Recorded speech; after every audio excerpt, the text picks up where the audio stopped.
Aziz tomoshabinlar, bugun men 25 yoshdan oshgan pensionerlar uchun sentyabr oyida juda muhim bo'ladigan moliyaviy imkoniyatlar haqida gapiraman.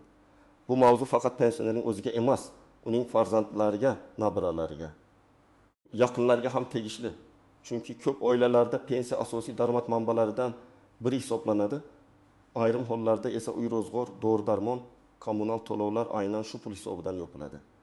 Eng muhimi, sentyabr oyida ayrim pensionerlar qo'shimcha pul, qayta hisob-kitob, kompensatsiya yoki ilgari olinmagan imtiyozlardan foydalanish imkoniyatiga ega bo'lishi mumkin.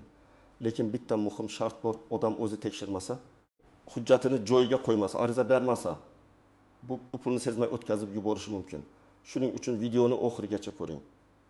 Men oddiy tilda tushuntiraman. Kimlar e'tibor berish kerak, kimlar xavotir olmasa ham bo'ladi. Qaysi holatlarda pensiya oshishi yoki qo'shimcha to'lov chiqishi mumkin? Qayerga murojaat qilish kerak? Qanday hujjatlarni tayyorlash lozim? Hozirning o'zida kanalga obuna bo'ling, videoga like bosing. Chunki bunday ma'lumotlar vaqtida yetib bo'lsa, kimningdir qo'lida haqiqiy pul bo'lib qoladi. Men birinchi navbatda shuni aniq aytaman. Pensionerlar orasida eng katta muammo shundaki, ko'pchilik pensiya tayinlanganidan keyin hamma narsa avtomatik bo'ladi deb o'ylaydi. Ayrim indeksatsiyalar, ya'ni umumiy oshirishlar avtomatik tarzda amalga oshirilishi mumkin. Masalan, davlat tomonidan pensiya miqdorlari oshirilsa, ko'pchilikning pensiyasi qayta hisoblanadi va plastik kartaga yoki naqd shaklda yangilangan miqdor keladi. Lekin hamma masala ham avtomatik hal bo'lmaydi. Ayniqsa, ish staji to'liq hisobga olinmagan bo'lsa, arxivdagi ma'lumotlar keyin topilgan bo'lsa, ish haqi haqidagi ma'lumotlar noto'g'ri kiritilgan bo'lsa, nogironlik, boquvchisini yo'qotganlik, yolg'iz yashash, qarindosh qaramog'ida bo'lmaslik, kommunal kompensatsiya, ijtimoiy yordam yoki mahalla orqali beriladigan qo'llab-quvvatlash masalalarida pensionerning o'zi yoki uning yaqinlari faol bo'lishi kerak. Ilgari ko'p odamlar hujjat masalasiga jiddiy qaramagan. Masalan, odam 3 yil ishlagan, lekin pensiya tayinlanganda faqat 24 yil staji tasdiqlangan. Nega? Chunki bir korxona yopilgan, arxiv hujjati olinmagan. Mehnat daftarchasida murxira tushgan, ishga qabul qilingan buyruq raqami ko'rsatilmagan yoki ish haqi ma'lumotnomasi topilmagan. Natijada pensiya kamroq chiqqan, odam esa davlat shuncha belgilagan ekan deb yuravergan. Aslida esa u har oy kamida 200 ming, 200 ming, ba'zan undan ham ko'proq puldan mahrum bo'lishi mumkin. Hozir esa raqamlashtirish, elektron bazalar, arxivlardan ma'lumot olish, My.To'nkuz kabi xizmatlar, pensiya jamg'armasi bo'limlariga murojaat qilish imkoniyatlari kengaygan. Shu sababli sentyabr oyini men tekshiruv oyi deb atagan bo'lardim. Chunki yozdan keyin ko'pchilik oilalar xarajatni qayta hisoblaydi. Dori-darmon, oziq-ovqat, kommunal to'lovlar, nabiralarning o'qishi, kuz-qish mavsumiga tayyorgarlik. Aynan shu paytda pensioner o'z pulini to'g'ri olyaptimi yoki yo'qmi tekshirib qo'yishi juda muhim. Endi eng muhim savolga kelamiz. Kimlar sentyabrda albatta o'z pensiyasi va imtiyozlarini tekshirish kerak? Birinchi guruh 70 yoshdan oshgan ayollar va pensiyaga yangi chiqqanlar. O'zbekistonda odatda ayollar pensiya yoshiga erkaklardan oldin chiqadi. 25 yoshga yetgan ayol pensiya huquqini rasmiylashtirayotganda ish staji, bolalar tarbiyasi davri, dekret ta'tillari, davlat tashkilotlarida yoki xususiy korxonalarda ishlagan davrlari to'liq hisobga olinganini tekshirish kerak. Ko'p ayollar men uyda bola qaradim, bu hisoblanmaydi deb o'ylaydi. Lekin ayrim davrlar qonunchilikdagi tartibga qarab stajga qo'shilishi mumkin. Buni mutaxassisdan so'ramasdan o'zingizcha xulosa qilmang. Misol keltiraman. Gulchehra opa 26 yoshda. U 12 yil maktabda ishlagan, keyin 7 yil savdoda ishlagan. Yana bir necha yil bolalar bilan uyda bo'lgan. Pensiyaga hujjat topshirganda savdoda ishlagan davrining faqat 3 yili tasdiqlangan. Chunki qolgan yillar bo'yicha hujjat arxivdan olinmagan. Natijada pensiyasi 2 million 1 ming so'm atrofida chiqqan. Farzandi arxivga so'rov yuborib, qolgan dard yilni tasdiqlatgandan keyin qayta hisob-kitob qilingan. Oyma-oy farq juda katta bo'lmasligi mumkin. Masalan, 5 ming yoki 2 ming so'm. Lekin bir yilda bu 1 million 2 ming yoki 2 million 400 ming so'm degani. Pensioner uchun bu dori-darmon, ko'zoynak, kommunal to'lov yoki qishki ko'mir pulining bir qismi bo'lishi mumkin. Ikkinchi guruh pensiyasi juda past bo'lganlar. Agar siz yoki yaqinlaringizning pensiyasi eng zarur xarajatlarni ham zo'rg'a qoplasa, albatta tekshirish kerak. Ba'zida odam minimal darajaga yaqin pensiya oladi, lekin aslida qo'shimcha staj, yuqoriroq ish haqi koeffitsiyenti yoki boshqa ustamalar hisobga olinmagan bo'ladi. Ba'zi pensionerlar mening pensiyam kam, demak taqdirim shu deb o'ylaydi. Men bunday deyishga shoshilmaslikni maslahat beraman. Pensiya hisob kitobi murakkab, unda staj, ish haqi imtiyozli davrlar. Ayrim toifadagi ustamalar va qonunchilikdagi me'yorlar hisobga olinadi. Bitta noto'g'ri raqam butun pensiya miqdoriga ta'sir qilishi mumkin. 3-guruh ishlashda davom etayotgan pensionerlar. Ko'pchilik pensiyaga chiqqandan keyin ham ishlaydi. Qorovul bo'lib, o'qituvchi bo'lib, hamshira bo'lib, sotuvchi bo'lib, fermer xo'jaligida yoki xususiy xizmatlarda. Bu holatda ham ayrim davrlarda qayta hisob-kitob masalasi paydo bo'lishi mumkin. Agar siz pensiyaga chiqqaningizdan keyin ham rasmiy ishlagan bo'lsangiz, ish beruvchi siz uchun tegishli to'lovlarni amalga oshirgan bo'lsa, bu ma'lumotlarni tekshirtirish foydali. Hamma holatda ham avtomatik katta o'sish bo'ladi deb aytmayman, lekin tekshirishga arziydi. Ayniqsa, bir necha yil rasmiy ishlagan bo'lsangiz, 4-guruh. Turmush o'rtog'ini yo'qotgan pensionerlar. Bu juda nozik, lekin muhim mavzu. Agar pensioner beva qolgan bo'lsa, ayrim holatlarda boquvchisini yo'qotganlik bilan bog'liq pensiya yoki boshqa ijtimoiy to'lovlar masalasini ko'rib chiqish kerak bo'ladi. Masalan, er-xotin ikkalasi ham pensioner bo'lgan, biri vafot etgan. Qolgan turmush o'rtog'i men o'z pensiyamni olyapman, boshqa hech narsa kerak emas deb yurishi mumkin. Lekin qonunchilikdagi shartlarga qarab, ayrim hollarda boshqa turdagi pensiyaga o'tish yoki mavjud to'lovni qayta ko'rib chiqish foydaliroq bo'lishi mumkin. Buni albatta pensiya jamg'armasi mutaxassisi bilan solishtirib ko'rish kerak. 5-guruh. Yolg'iz yashayotgan, farzandlari uzoqda bo'lgan, sog'lig'i yomon pensionerlar.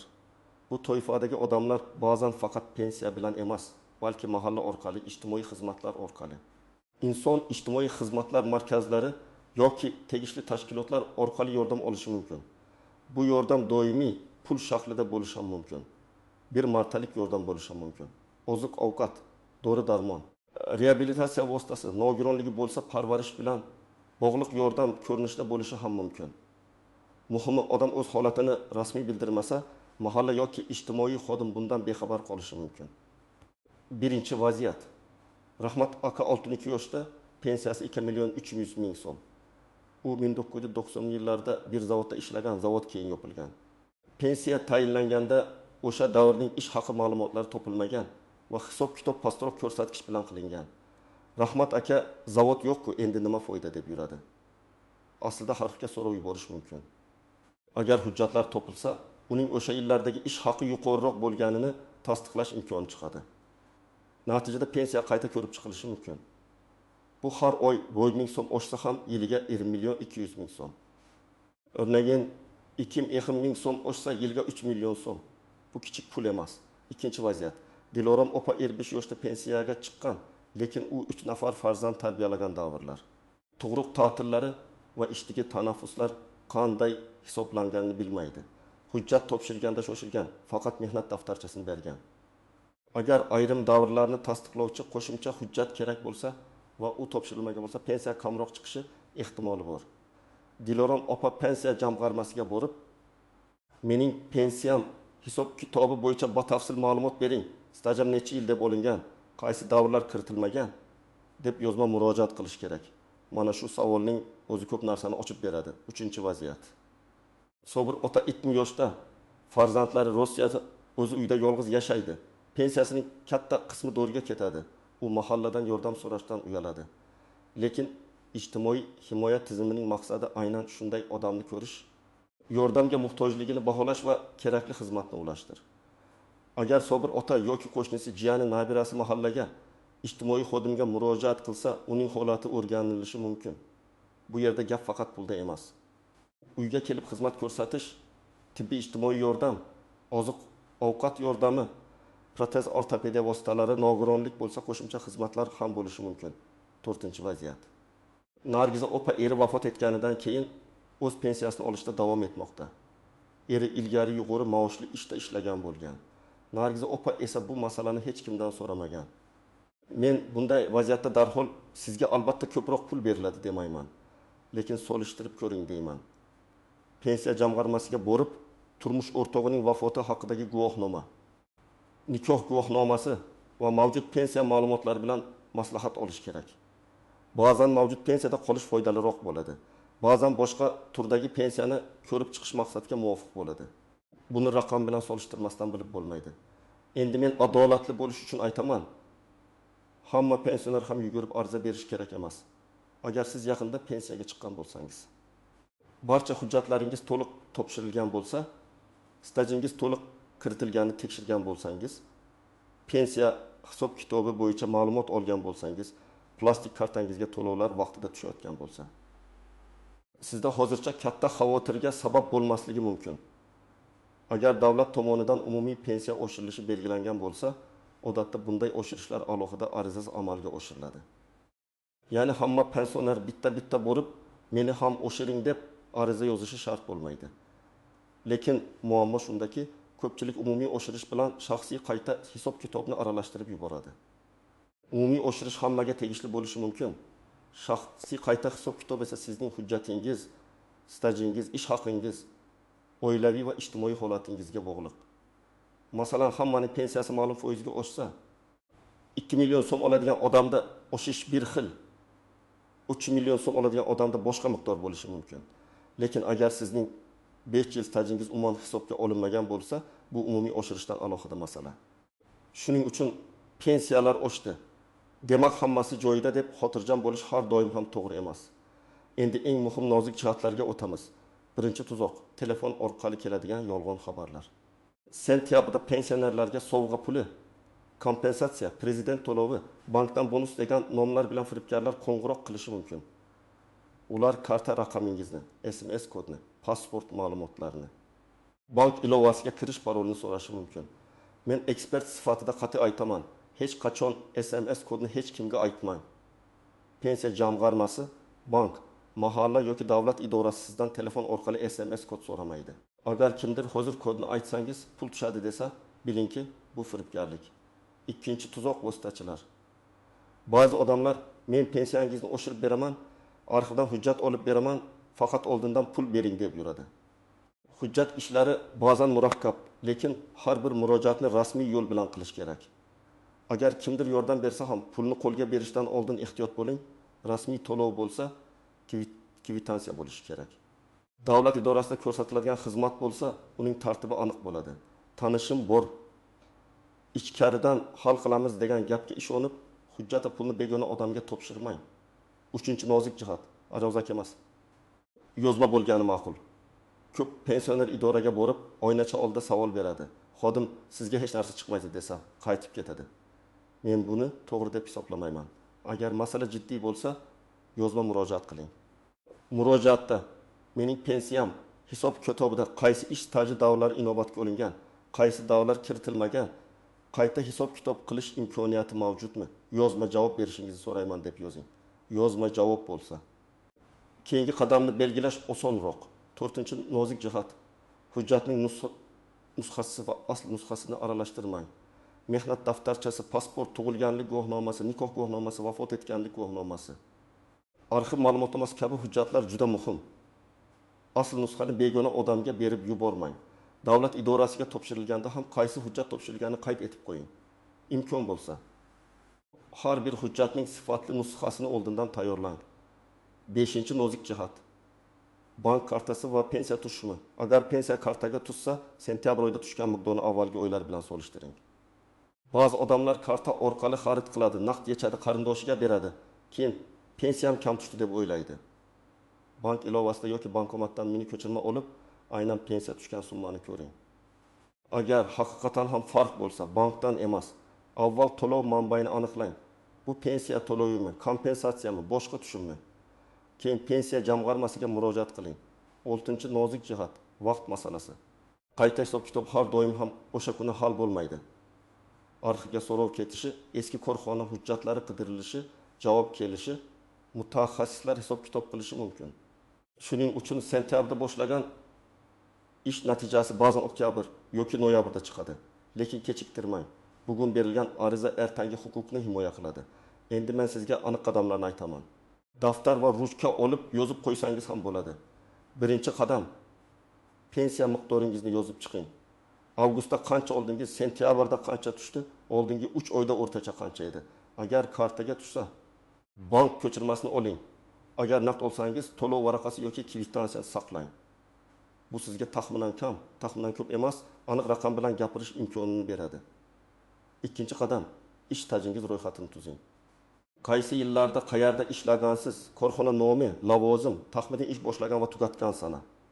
Masalan, 1995-1993 yillar maktab, 1993-1999 yillar zavod, 1999-2005 yillar savdo korxonasi. Agar aniq sanani bilmasangiz ham taxminiy yozing. Keyin mehnat daftarchasi bilan solishtiring. Mehnat daftarchasida yo'q davrlar bo'lsa, ularni alohida belgilang. Uchinchi qadam, hujjatlarni tayyorlang. Odatda kerak bo'lishi mumkin bo'lgan hujjatlar. Pasport yoki ID karta, pensionerlik guvohnomasi bo'lsa u, mehnat daftarchasi, ish haqi to'g'risidagi ma'lumotnomalar, arxiv ma'lumotnomalari, nikoh guvohnomasi, farzandlarning tug'ilganlik guvohnomalari. Turmush o'rtog'i vafot etgan bo'lsa, vafot etganlik guvohnomasi, nogironlik bo'yicha hujjatlar, bank karta rekvizitlari. Har birining nusxasini tayyorlab qo'ying. 4-qadam. Pensiya jamg'armasining hududiy bo'limiga murojaat qiling. Borishdan oldin savollaringizni yozib oling. Men sizga tayyor matn aytaman. Mening pensiya miqdori bo'yicha qayta tekshiruv o'tkazib berishingizni so'rayman. Pensiya hisob kitobida qaysi ish staji davrlari va qaysi ish haqi ma'lumotlari inobatga olinganini yozma ravishda ma'lum qilishingizni so'rayman. Agar hisobga olinmagan davrlar bo'lsa, ularni tasdiqlash uchun qanday hujjatlar kerakligini ko'rsatib berishingizni so'rayman. Mana shu mazmundagi ariza juda foydali bo'ladi. 5-qadam, mahallaga va ijtimoiy xizmatlarga murojaat qilishdan uyalmang. Agar pensioner yolg'iz yashasa, kasal bo'lsa, nogironligi bo'lsa, farzandlari qarolmasa, daromadi yetarli bo'lmasa, mahalla raisi, xotin-qizlar faoli, hokim yordamchisi yoki ijtimoiy xodimga holatni tushuntirish kerak. Menga yordam kerak deyish uyat emas. Bu sizning huquqingiz. Davlatning ijtimoiy tizimi aynan yordamga muhtoj odamni aniqlash va qo'llash uchun ishlaydi. 6-qadam, rasmiy manbalarni tekshiring. Har qanday sentyabrda hammaga falon so'mdan pul berilar ekan degan gapni eshitsangiz, darhol ishonmang. Pensiya jamg'armasining rasmiy xabarlari, hukumat qarorlari, prezident farmonlari, mayor Ko'kchuvuz, mahalliy hokimlik yoki rasmiy ijtimoiy himoya organlari xabarlarini tekshiring. Agar internetdan foydalana olmasangiz, farzandingizdan, nabirangizdan yoki ishonchli tanishingizdan rasmiy manbani ko'rib berish so'rang. 7-qadam. Ariza berganingizni isbotlovchi hujjatni saqlang. Agar idoraga borib ariza topshirsangiz, kirim raqami qo'yilgan nusxasini oling. Agar elektron murojaat qilsangiz, murojaat raqamini saqlab qo'ying. Bu keyin men murojaat qilgan edim deganda dalil bo'ladi. Sentyabr oyining ahamiyati shundaki, bu davrda ko'p oilalarda moliyaviy bosim oshadi. Yozdagi xarajatlardan keyin odamlar kuzga tayyorlanadi. Dori-darmon ko'payadi. Kommunal to'lovlar mavsumi yaqinlashadi. Bozordagi narxlar o'zgaradi. Agar pensiya yoki qo'shimcha to'lovlarda biror imkoniyat bo'lsa, aynan hozir uni qo'ldan boy bermaslik kerak. Men yana bir narsani ta'kidlayman. Yoqimli moliyaviy sovg'a deganda faqat kutilmaganda kartaga pul tushunmang. Ba'zan eng katta sovg'a bu o'z haqingizni qaytarib olishdir.